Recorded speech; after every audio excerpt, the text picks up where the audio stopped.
What's going on, guys? In this video, I want to talk about the hidden cost of having a nice guy on your sales team, because the most dangerous person you can have on your sales team, it's not the very bad closer or setter that's just obviously not good at their job, because they're going to get fired quickly. It's also not the horrible culture fit who you were like, they have good background, so let me hire them anyways, figure it out. Usually you start to see those negative effects pretty soon. You're like, okay, I learned from it. Let's move on pretty quickly as well. The most dangerous person you can have on your sales team is actually the great culture fit, extraordinarily average, nice guy. And if you guys are new here, my name's Dan Crowley. I'm one of the co-founders at Client Ascension and ListKit. I've taken thousands of sales calls, built killer sales teams, and I've also hired and fired a lot of sales reps. And in this video, I want to break down why having a nice guy on your sales team can absolutely be killing your sales process. And this is a concept that I was first introduced to at a Cole Gordon event a couple years ago. And it didn't really hit the way that it hits in retrospect, because I hadn't hired and fired enough people at that time to experience what it really means. So hopefully this graph is helpful. Like I talked about, the bad culture fits who just like, once again, you probably shouldn't have hired them, but you did, you learned from it. You get rid of the duds quickly. The person who's obviously really bad all the way to the left,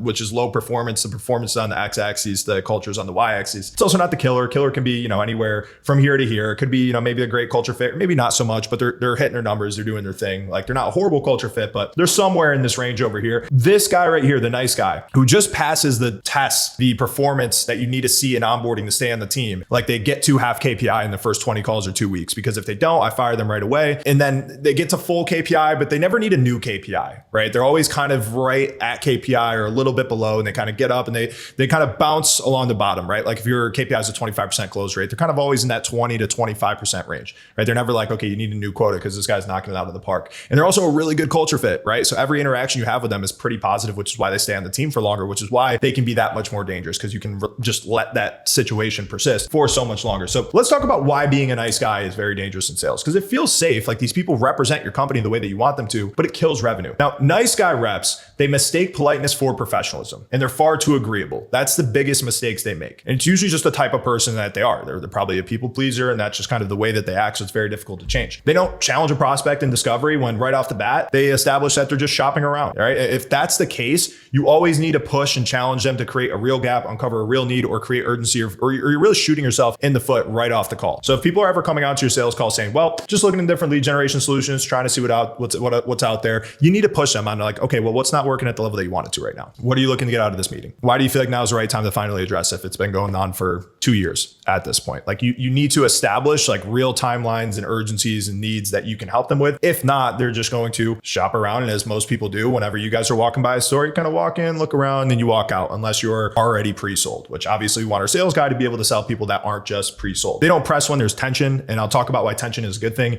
in a bit here. They can still get good background information on the company, understand their current situation, their goals, and their timeline, which can be good if somebody's a laydown. But that means for the discovery to be productive to the point where there's actually a solid chance of them closing on the call heading into the pitch, it pretty much has to be that perfect prospect. If any objections come up in discovery, they won't squash them right then and there. The uncomfortable conversation will kind of come up. They'll see a red flag. It'll come up on their radar, but they're like, I don't like uncomfortable conversations. So they're just going to outsource that work to them future selves. Like, I'll handle the partner thing later in the call, or I'll handle the fact that he's looking into other people later on in the call. And then they do it at the end of the call, and their feedback to you as a sales manager is, well, Dan, this was a good conversation, but this prospect had a ton of objections.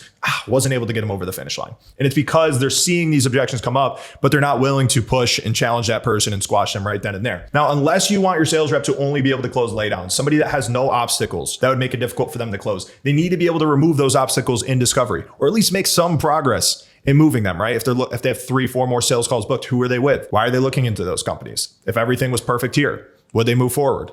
If not, why not? Do they just like hopping on sales calls all day? Like, they need to be able to make some progress towards this. So it's not just a mountain of objections hanging at the end of the call, because it's just very, very difficult. If you need to isolate every objection to handle it, if you're letting 5 just hang out until the end of the call, yeah, it's genuinely going to be very difficult. But nice guys have a tough time doing this because they just avoid those uncomfortable conversations. For example, if a nice guy has a prospect who's been nurtured by your content and booked in because they were finally ready, they'll close them. But if the prospect is going on vacation for a month after the call, or they have 4 more sales calls booked, like I mentioned earlier, or they have a partner they like to run things by, they're not going to be able to close that person. Onto the pitch, nice guys will have a tough time calling out people when they're clearly not engaged. So you'll watch these people pitch, and throughout from the prospect, you'll see a lot of, yep, Makes sense.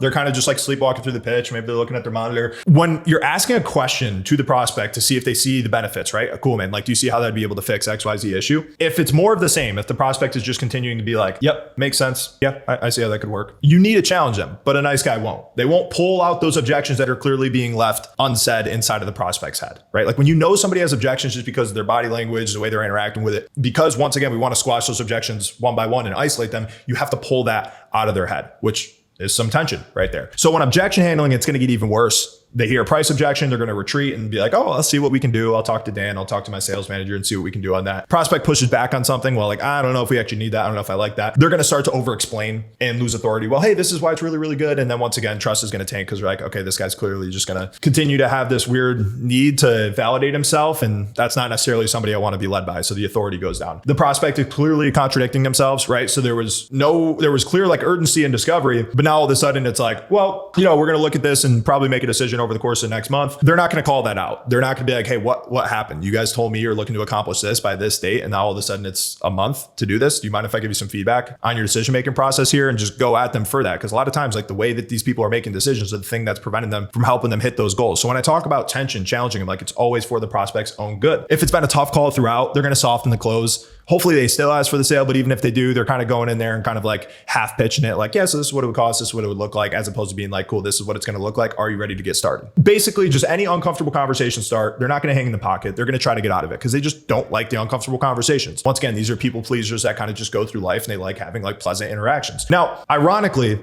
the people that were sold by marketing are going to come to you as a sales manager. And a lot of times they're going to be like, dude, great experience with Tommy. This is, he's your best sales rep. Like, keep him. You got a good one. But that's because they didn't need to be sold. And the person didn't need to be pushed. So it was just nothing but a pleasant experience. But you can have killers who, when people don't need to be pushed, they don't. But like a lot of times it's funny because you can get that misleading indicator from prospects like, hey, this guy's great. You got to keep him around. But the harsh reality is that if you have these reps on your team, your sales process is never going to outperform your marketing. Like marketing tanks, nice guy, close rate tanks right alongside with it. And even when the marketing is cooking, you're leaving money on the table because not everybody's gonna be 100% pre-sold. And that difference of like the extra 10% or 20% of prospects that could have been closed, if they were willing to challenge them, it makes a massive, massive difference here. And in sales, you're gonna make money by having uncomfortable conversations. This is just a truth for any type of rep. So sure, just following the process, knowing what you sell and how to pitch can get you far. But like the difference between that rep that makes 80K a year and 200K a year with the same comp structure is often that 200K a year guy has learned how to move prospects closer to closing in those uncomfortable conversations. And the 80K a year guy just avoids the uncomfortable conversations altogether. Like challenging people to create urgency and opportunity costs and discovery, challenging throughout the pitch if they don't see the value, calling out contradictions, having uncomfortable conversations when somebody who hasn't been able to achieve what you're going to help them achieve on their call, on their own. Like if you can't do that, these are all crucial things for being a good closer and a good setter. It's just kind of like different levels and sometimes different outcomes here. If you can't do that, you're not going to be great at this job. And none of those things are compatible with being agreeable on a sales call. Right. And quick pause in the action. If you're an agency owner doing over $30,000 per month and you're suffering from having a nice guy on your sales team, or maybe that's even you who's a nice guy doing founder-led sales, we may be able to help. Our Olympia program covers how to have a sales process that closes cold traffic, how to build a killer sales team, and how to scale with paid ads. We've helped clients like Matt Lucero scale to over 100K per month with these exact same strategies. Just click that link below to learn more about how Olympia can boost your growth. With that in mind, let's get back into why having nice guys typically does not work out. So like I said, tension is a good thing. Tension means you're close. In my mind, direct questions and refusing to let prospects off the hook are how you're going to close from here. And once again, if you're super agreeable, you're just not likely to do that. And the equation that I like to use here is just if there's no tension, that means there's no weight to the conversation. That means there's probably going to be no commitment.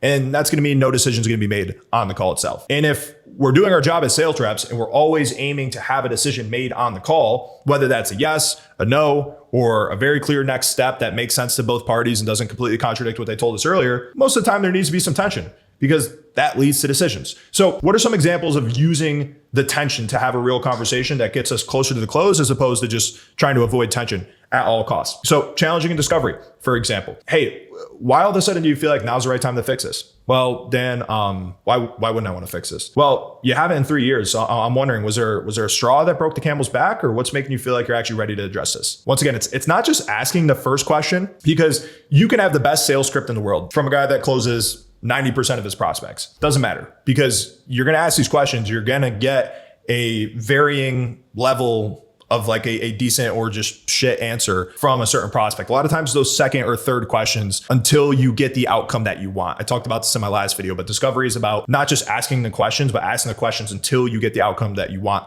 like urgency. Challenging the pitch, for example. Hey, do you see how this would be able to help you guys with your content problems? And a disengaged prospect is going to be like, yep, or sure. And that's not how people act when they're actually convicted in something, which it will need to be if they're going to buy. So all you got to do, but once again, nice guys will typically avoid this, just say, hey, why do you feel that way? And see if they can actually articulate and sell themselves on that part of the solution. Or if they obviously are showing clear doubt, like, hey, it sounds like you have some hesitation in there. What's coming up for you that makes you not 100% confident that this is actually going to fix that problem for you guys? You got to be able to challenge these people. Then when you're challenging people in the close, like, let's just say the prospect is just contradicting themselves constantly. You're hanging in the pocket as long as you can. You're looping, you're handling objections. Hopefully you're not looping too much. You're being as direct as you can. And the prospect just isn't budging. It's just everything excuse, another objection, new objection, new objection. You got to continue to push and challenge them. And like I said, we're looking for a decision, whether that's a yes, whether that's a no. And a lot of times those quick no's can be W's. You can just say something effective. You know what? Hey man, why don't we just call this a no? And just lean out a little bit. Don't stink with commission breath. Just be like, hey, why don't we just not do this? Doesn't seem like you're actually serious about this. Like, you need to be willing to, once again, enter into that uncomfortable conversation if all they're giving you is a bunch of bullshit and they just keep inventing new objections. And I can come up with endless examples of this, but the entire point is that you need to be able to push back. And it's not for the purpose of being a dick. It's not to try to make the prospect feel bad. It's to help them.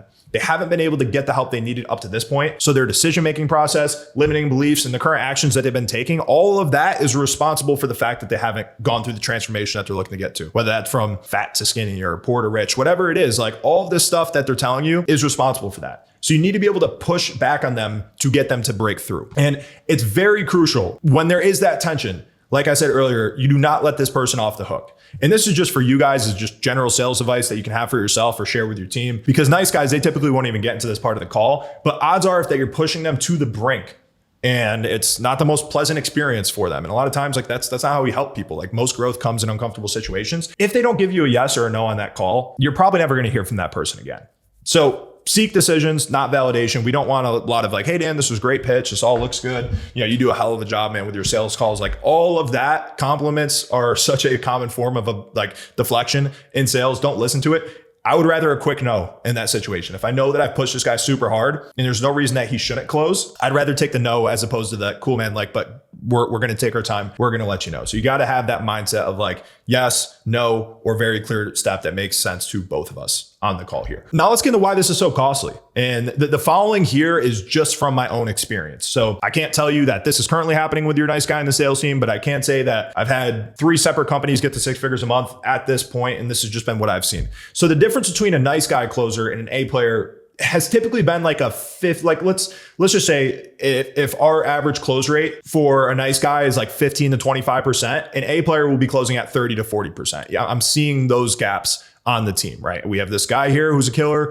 30 to 40% close rate, same offer, same everything else. Nice guys at 15 to 25%. Now, that's not a 15% gap. That's a 60 to 100% difference in performance. But that clear gap in just the 60 to 100% performance difference, it's not the only reason why. As I mentioned, the nice guys closers performance, it's going to fluctuate right alongside marketing's performance. And an A player, they're always going to figure out how to get theirs. They're going to reach into the pipeline. They're going to grab a couple deals because they're like, okay, I have that ownership mentality. I'm willing to push these people. So even if it's 2 calls that I have on my calendar today, if I get those people to show up, like, I'm getting a decision. And if you just do that enough time, it's going to compound. You're going to usually hit your numbers regardless if the marketing's firing or not. And inconsistency on the sales side, which is really what this leads to, because marketing is very I'd say marketing is much more difficult to be consistent with than sales is, right? So if you have natural inconsistency on the marketing side, coupled by inconsistency on the sales side, that's exactly what's going to keep you from growing the sales team. And it's one of the toughest things to figure out. Like, right now, we're still figuring it out on our teams, because the more people that you add as headcount grows, it gets even tougher to make sure that every single person is a killer and can make up for the inconsistencies that are usually just naturally going to happen in your marketing, right? So it may be pretty easy with 2 people, but then at 5 people, it's like, holy shit, like, okay,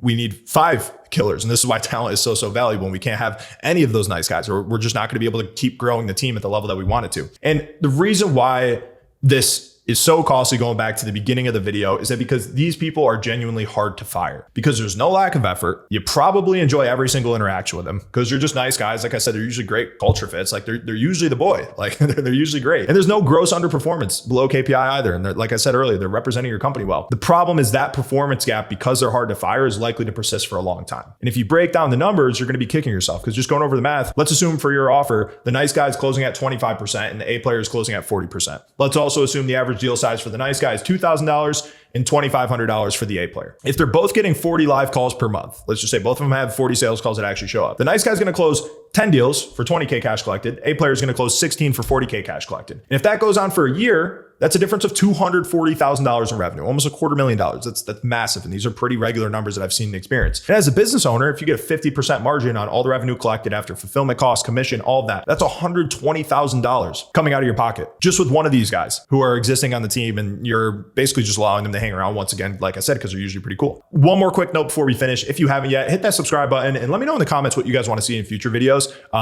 You've probably gotten my style at this point. If you haven't, go check out a couple more, but I'll continue to come with real sales training that you can benefit from yourself or share with your team or team leader. But it's a very, very small niche channel at the moment. It'd be great if you guys could help me reach more people. All right, last point here. Let's finally talk about how we can fix the nice guy problem. So I've got good news and bad news. The good news is that this is largely just an awareness issue. These people don't really know that they're doing this. They're just subconsciously doing it because, like I said, it's usually the type of person that they are. It's usually like the people pleaser type of personality that's usually just too agreeable in all aspects of life. You need to be looking for where this manifests in discovery, the pitch, and when closing, and just point it out. Like I said, we need to raise the level of awareness around this issue. People need to be reminded more than they need to be taught. So it's your job as the sales team leader to just continue to hammer this and just hit them over the head and let them know how much money you're leaving on the table just by being far too agreeable and costing yourself and your family or whoever else. But also let them know that this is to the detriment of the prospect. Because like I said, people pleasers a lot of times will just put other people above them. So even if you tell them, hey dude, it's costing you money, that may not work. What's probably more effective is being like, you're not helping as many people as you could. And if they can see that what they're doing is often the very thing that prevents a person from getting the help they need, I have seen that work. Now, the bad news is that this is something, because like I said, it's almost ingrained into the personality type. It's pretty difficult to train out of a rep. So these tendencies may have been going on their whole life, and you can do everything I just said above, and you should be, just to see if it does work. Oftentimes it still won't work out. So what do you do? What do you do to actually figure out if this is going to work out or not? You need to draw a hard line in the sand, put them on a PIP with a deadline addressing this issue specifically, right? I've talked about PIPs in previous videos, but maybe it's a 2-week PIP, maybe it's a 6-week PIP, depending on how good or bad their performance is. But one of my favorite things to do in this case is to tell the rep to go out and push a prospect to the point where the prospect just gets mad and frustrated and hops off a call. That may sound very counterintuitive and stupid, Dan. You're like, why would I want a prospect who's interested in working with us to end up being like, dude, you've just done too much. This isn't for me. I feel like I'm being pressured. I feel like I'm being pushed, and hop off. The reason why is because if that doesn't happen at all, ever, your guy probably isn't pushing hard enough. And if they never cross the line, they'll know where it is. They'll never know where it is, right? If I don't naturally cross that line that's just somewhere out there in the distance at some point, I'm never going to actually find the line. And usually when a good killer rep crosses that line once or twice, they just develop this sixth sense of understanding where it is and getting right up to that point, but not going across. So maybe they have 1 or 2 instances, but then it kind of just drops off a cliff. But if they don't fix the issue, you got to cut ties. And as hard as it is, like I said, these people are usually the boy or girl, whoever, like they're usually great culture fits. Plain and simple, it is just too expensive for you to keep them on the team. So now we know the problem with nice guy closers and how to address it, but we don't want to just weed out the average performers. We want our reps to be killers, right? We want them at the top of their game and just absolutely crushing it, exceeding the KPI that we had in our head when we hired them. And one of the things that these killers have is extreme confidence in what they sell and how they sell and just how they communicate. And my next video is going to break down how you can have the confidence of a top 1% closer. So for you, for your sales team, feel free to share that video. You'll see how the confidence affects every part of the sales process and leaves them more revenue for you. Links on the screen now. Let's keep crushing it. Peace.